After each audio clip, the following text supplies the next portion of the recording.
I'm going to be on vacation next week. Don't worry, I'll still be putting out a new video every day. But I've really given a lot of thought to what this is going to mean for my weight loss for next week. So let's talk about my plan so that you can have a plan when you go on vacation.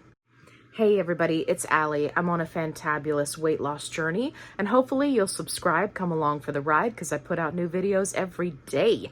Okay, so I've got vacation coming up next week. Woo-woo, I'm excited. I'm off of work. I'm more excited about being off of work and seeing family, really, than anything else. I'm not really going anywhere. But I'll be off work, and I have family that's coming into town. Very excited about that. So what does this mean for my plan for weight loss this week? Well, unlike many people, I am not going to be skipping my injection. I know, shocker. It seems like every other day there's somebody posting in the support groups and they're like, hey, I'm on vacation next week. Should I skip my shot? And my answer to you is always no. Unless you are one of those people that has severe side effects, in which case you should really be talking to your doctor about going down in dose or potentially microdosing. If you need more information on that, I have a video about it, so go check it out. So if you're not one of those people and your thought process is, oh, I just want to skip my shot so that I can enjoy myself, I would ask you, why are you not going to enjoy yourself if you do take your shot? Again, if you have severe side effects, then you need to be talking to your doctor about that, because you should not be that miserable on this medication. If you just recently went up in dose, I could certainly understand, right? A couple of days after shot day, you have, like I had, extreme fatigue in the beginning, right? And you don't want to be feeling like that on your vacation. That I understand. But people whose thought process is, I want to skip my shot so I can eat more or drink alcohol or binge or whatever, I'm not there with you. I'm not there with you. And I would encourage you to rethink that mindset, because that type of mindset may have been one of the triggers, right, that led you to being obese. Now, I'm not saying everybody has their own health conditions. I'm just saying, as a generalized statement, that having that kind of mindset is problematic and you should really look into it. So I won't be skipping my shot. What will I be doing? I'm going to make sure that I'm staying hydrated. And this is a big one. Anytime you are doing anything outside of your normal routine, you need to make sure that you are putting in extra effort, right, to meet those protein goals, stay in that calorie deficit, and take your vitamins, right, electrolytes, stay hydrated. It's very easy to get caught up in whatever it is that you're doing on vacation, and then the next thing you know, you haven't reached your water goal for the day or whatever. So I am going to be taking a travel water bottle with me, and I'm gonna make sure that I keep it on me at all times and keep it full. That's not how I normally roll. I know some people like to do that just for funsies anyway, or, they work outside of the home, so they're used to, right, doing that. I work from home. I am lucky enough to be one of those people. So for me, when I'm going to be gone from the house all day, I have to make an effort and say, okay, I got to make sure I've got my water bottle, I've got my little packet of electrolytes in my purse, right? You got to do some prep work.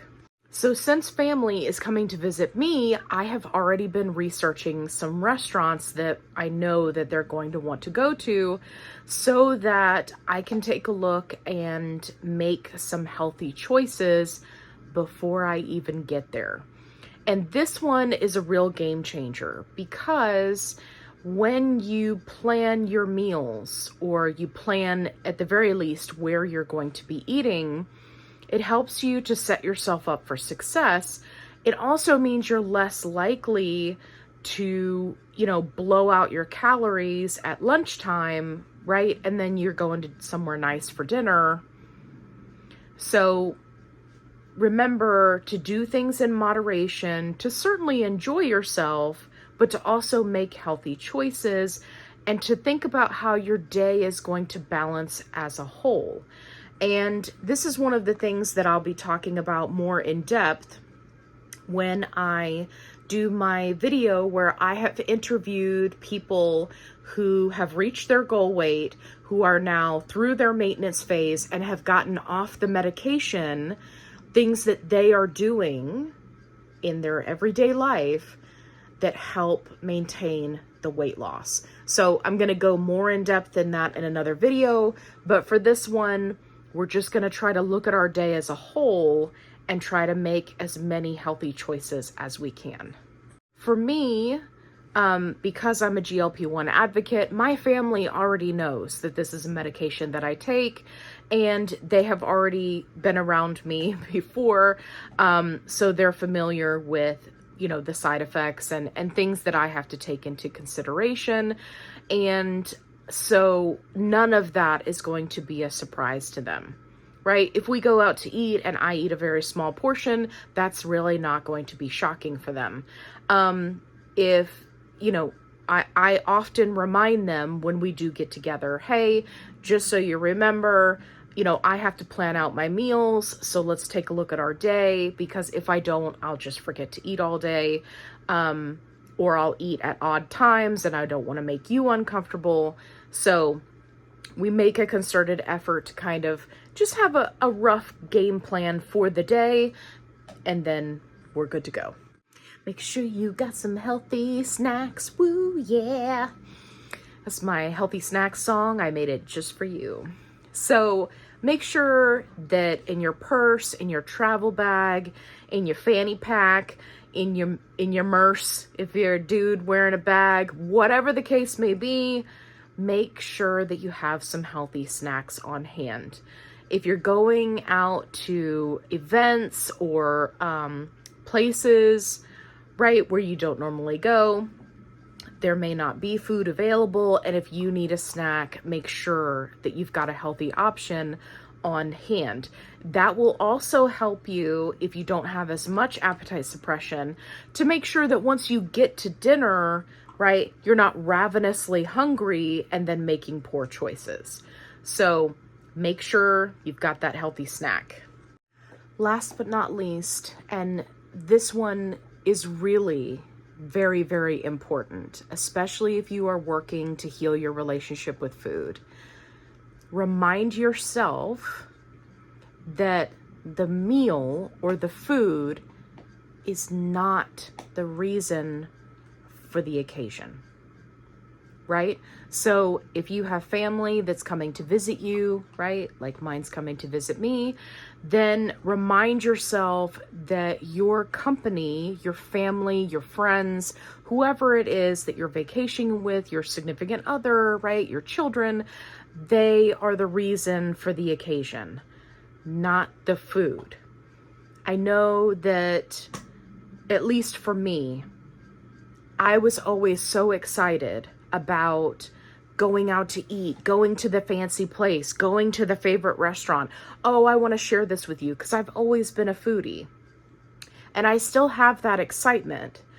But at the same time, I also remind myself that the food is not really what's important.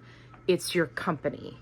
And I think that people often forget that, and they get wrapped up in, what we're going to be eating. Oh, they've got all these cocktails. Oh, right? Like, it's very easy to get completely derailed and forget that what's most important is the people that you're there with, the people that you're there to see, not necessarily the food. The food is fun. Food is good. We like food. But it's not the star. It's not the main event. Spending time with those people, that's the main event. This is especially challenging for big events like Christmas, Thanksgiving, right? Where the event itself often centers around food. And if you need help with that, definitely go check out my other videos where I talk about, you know, how I navigated through Thanksgiving and Christmas this past year while being on a GLP-1, because I feel like the way that I handled those situations has now really given me the foundation to set me up for success now. So now I'm 88 pounds down, and I'm still successful because I have been slowly changing my relationship with food. And now, right, I focus on the people. I focus on the interaction. I focus on, you know, whatever it is we're going to do. We're talking about doing like a virtual reality 4D game thing, right? That sounds like fun. So focus on the experiences, focus on the sightseeing, right? Taking pictures, spending the time with family, conversations, making memories. Don't focus on the food. The food is good. We enjoy the food, but it's not the star of the show. I hope you found this video helpful. If you did, give me a thumbs up. If you haven't already, subscribe. I'd love to have you along for the ride. And if you're looking for a positive-only support group, I've got you covered. Link is in the description box below. And as always, be kind, rewind.